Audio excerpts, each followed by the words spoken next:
বলেন ভাই লোক পোলাপাইন আয়োজন করলো, হঠাৎ আমিও রেসপন্স করলাম, তাই রেসপন্সিবল হয়ে গেলাম আর কি। আসলে আমার এই কন্ট্রিবিউটটা একেবারে অল্প একটু কন্ট্রিবিউশন, জাস্ট আপনাদেরকে দেখানোর জন্য এইটুকু। এই হইতেছে অবস্থা আর কি। আসল কন্ট্রিবিউটর এই যে এইখানে, এরপরে সবাইরে দেখা, আমাদের মুরব্বী সবাই সবার শ্রম কন্ট্রিবিউট করছে। মন প্রাণ ধন দিয়ে কাজ করছে।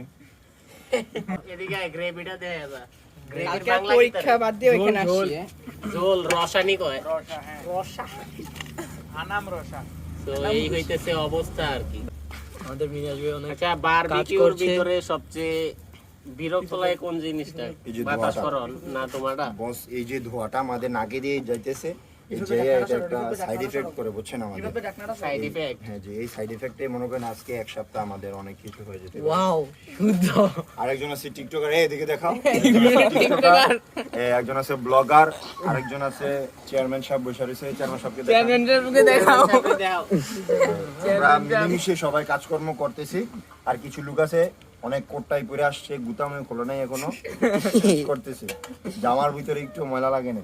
একটা এসএসসি পরীক্ষার্থী ছিল তো, একজন এসএসসি পরীক্ষার্থী আছে, গণিত পরীক্ষা ফালে আমাদের সাথে। কোটটাই ওলা ব্যক্তিটা উনিই ছিল।